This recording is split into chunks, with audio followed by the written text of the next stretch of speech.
Hey everyone, it's Clint. So I saw Ethan do this live stream, Comic Artist Pro Secrets, hanging out and yelling at women. I watched a section of it, and he just made every single point that I wanted to make, like last week. But he made it far better than I have. And I think there's probably more to say to it. I could say a lot, but I I think that's the wrong way to go. So I'm gonna let Ethan say it. I did edit out some reading of super chats here and a little bit of exposition on building a Cyber Frog theme park. Not to take Ethan out of context, but just because for brevity's sake. So if you want to watch the whole stream, hanging out and yelling at women, do so. But I just wanted to highlight this part and just let him talk because I think he made some good points. Don't forget to check out Downcast Volume 3. It's not live yet, but it will be on June 1st. I don't have the link up because I'm a professional. And then Fatal's at $95,000 and climbing. So yeah, help us get to that 100K. Vaughn just hit it with Monster MD. So congrats to him. And yeah, let's let it take it away. Clint Stoker said a long time ago, I love Clint. He said, Comicsgate is energy. It's like a wave crashing on the shore. It's limited. It's not going to last forever. There's how long can we stay angry at a comic book industry that's just decided to just commit seppuku? I mean, what are we supposed to do? Just always be busting their balls, always be yelling at them? They're dying. They've chosen this. This is the fate that they've chosen. We cannot change their minds. We've tried. And so the best that we can do is really build our own thing. And that's what we've done with Comicsgate. We've built something new.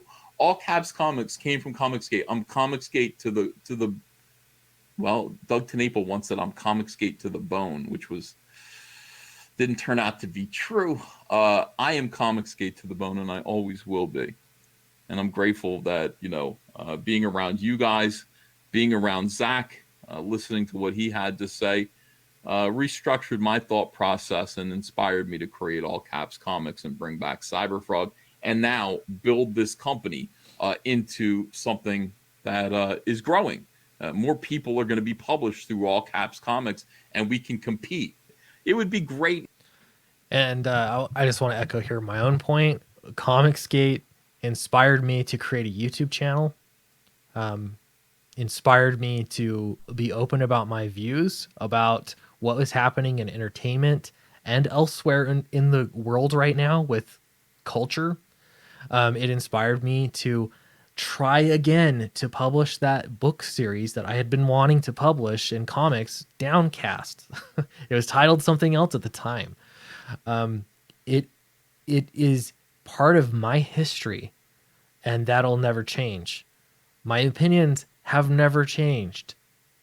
But what it did is allowed me an opportunity to have my voice heard, gain readers, and you all gave me a chance to start making books. And since then, I am now on my fourth campaign. And at this point, Comicsgate has also inspired me to build something a little bit more structurally sound, a little bit more permanent in, excuse me, Sweet Comics. And I'm nowhere near where Ethan is with all caps, but I feel inspired to see how much more independent, how much more structurally sound of a company I can make. I want to see how sustainable of a business model I can make. That is all inspired and would not have happened without Comicsgate. Okay. None of that changes. I think this is the direction exactly. What Ethan is doing is inspiring. And now that I'm on my fourth campaign, I think I need to be rowing a little bit harder. That's my point. All right, continue, Ethan. Next point. I think I did cut him here. If the Fandom Menace actually just focused, if these YouTubers focused on making good content that criticize Star Wars and Doctor Who and all of these other things without having to make and work deals with one another, using each other's platforms, depending on each other's We've seen where that's gotten us in Comicsgate. It doesn't go very well. personality conflicts arise, and then before you know it, you're fighting over something that has nothing to do with the purpose of the movement and the group. And Comicsgate's purpose was to be able to compete with social justice warriors who were ruining mainstream comics. Fighting with each other, as it turns out, got in the way of that. We wasted 2 years. I think we did waste 2 years. I think that, had we not constantly been bickering and fighting with each other, jockeying for position, having like ego flameouts and stuff, we'd probably be 2 years further ahead. I think there would be a Cyberfrog theme park right now. Yeah. So that was the second big big point that Ethan made. That was like, yes, he understands. Now, this is where I feel like a lot of people get I don't know, worried. There's cause for concern.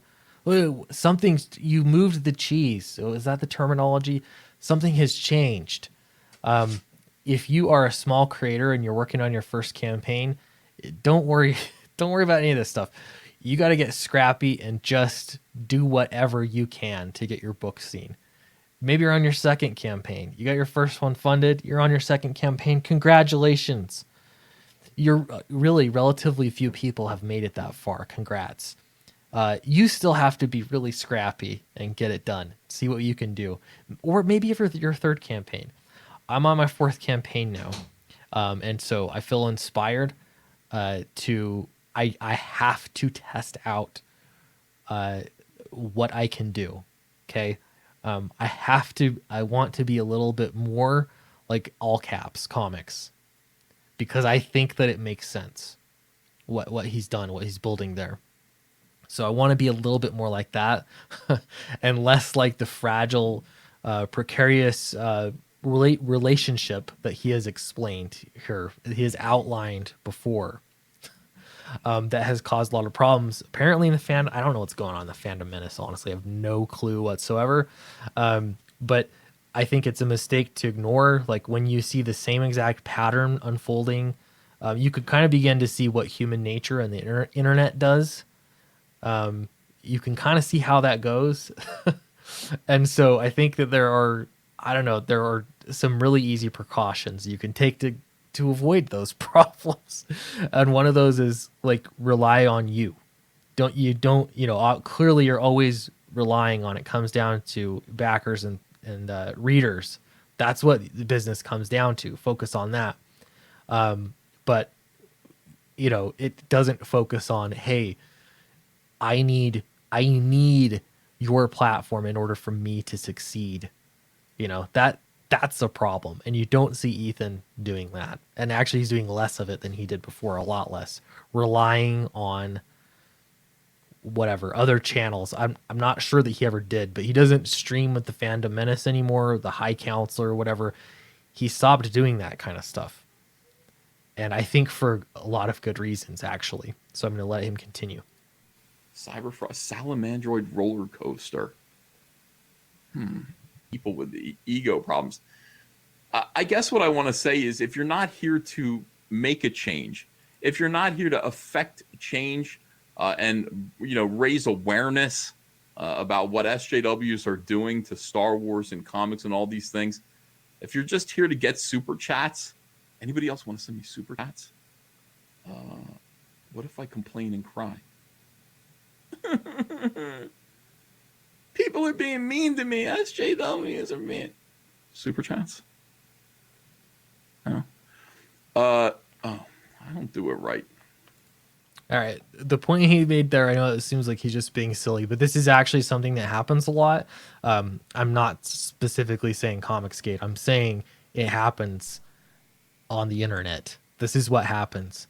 The I'm a victim. I've been victimized by this big bad wolf. Please save me. Now, I abhor SJWs and SJW tactics. Okay, while I think people can change and stop being like that, I abhor that kind of stuff. It drives me crazy. But that in and of itself does not mean, hey, by the way, here I am. I'm a new creator. I've never even read comics or anything, but here I am, and I've been made a victim by SJWs on this other platform. Tell my story. Not only that, I want to be on your channel. Not only that, I think that I should own, whatever. This is a made up scenario, by the way, but this kind of thing happens just enough to destroy careers on the internet. Just enough to it doesn't have to happen very often, but it happens. It is inevitable. And I can think of a few real world examples of people thinking, hey, if I come, I'm a victim, you're all supposed to help me, right? That's how it works. That's not how it works. And if you're watching this channel, you probably realize that that's not how it that's not at all how it works. But I don't know. There are people with not good intentions, with ill intentions, that think that if they can turn you into a commune, or they think you're a commune, you will have to protect them. As long as they come asking for protection, they've been claiming that they're a victim, and that kind of thing will absolutely destroy people. It destroys comic careers. It absolutely does. And anywhere, indie comics to mainstream comics, that kind of thing destroys people. I can't whine and kvetch enough to get super chats. Here's one right here though. Michael Dici says Phantom Menace is done. They made their point and had some effect. Now dying like Gamergate died, with leaders in quotes squabbling over the community issue, calling each other a community. We're a part of a community. You're not. You shouldn't be. Stop making communities out of everything. You can find allies, people to help you get your message out a little bit better. But a community, it implies that there are social responsibilities. You know what I mean? It implies when you say community, it implies that everybody has to follow, and people have to behave a certain way. And then you can become toxic to that community. You can become a pariah to that community when really all you're doing is making content about Star Wars sucking. There should be no community for that. There should be people who enjoy your content, gather around and maybe watch the live streams. There's no obligation here. You don't have to be anything in order to be a comic artist. So yeah, I'm gonna stop him there again. I think some really good points, and I know like Ethan has not been a fan of the word community for a long, long time. I remember when he first would say it, I'd kind of think, why are you drawing this distinction with the word community? I don't understand. I think I understand now. I think like it's been long enough, and I've been around that I can see the pitfalls. Again, most people are really, really cool. But the problem comes into if you have like faceless, nameless strangers giving you a set of rules that you have to follow, and it's really restrictive to your business, that's not healthy. I mean, if that's your goal is business. If it's, oh, hey, you make videos and you criticize the comic book industry, that's cool. Here's a new set of rules that you have to follow in order to be in good graces. That's a problem. That's not healthy. You want more freedom, not less freedom. That less freedom is what the industry provides. That's what they have at every other, publishing company. That's what they have is less freedom.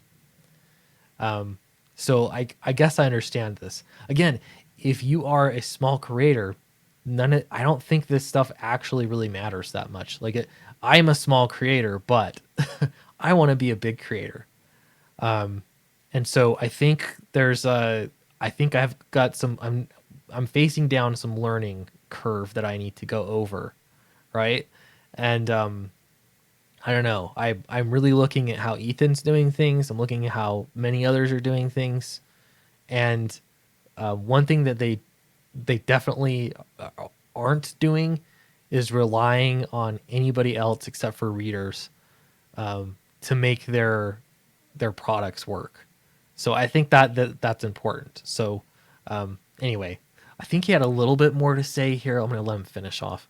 Pro Secrets viewer and all caps customer, just a customer. Community. I think that word really is where it all begins. That's where everything falls apart. All right, that was it. I just clicked on another video. My bad. Anyway, so I think he made a lot of good points there. Um, why does any of this matter? I don't know. It was just interesting to me. That's all. So my goal here really is I really want to be trying some new things. Um, I am inspired by my fellow creators, my fellow comics gate creators, my fellow indie creators. I am inspired, and what I want to do is roll my sleeves up and get to work. Downcast 2, or excuse me, Downcast 3 is finished. We're going to be launching the campaign on June 1st. And I don't know, I'm going to try a few new things. Nobody will probably even notice. I'll say that. But we're going to see what happens. I really appreciate those of you that support me. What I'm hoping for is that in 10 years from now, that there will still be a Sweet Comics. Can you imagine if Comic Artist Pro Secrets, if right now all caps comics in whatever a few years that he's been publishing comics, can you imagine if slash when all caps comics is 10 years old, what will he have achieved? It's kind of amazing. I want to be building a long-term plan. And all of this is based off of, inspired by, and always entwined with Comicsgate. Comicsgate gave me the opportunity to even consider building something a little bit bigger. None of that changes. So I don't know. Let's be excited and happy for the future. I'm looking forward to it. Thanks.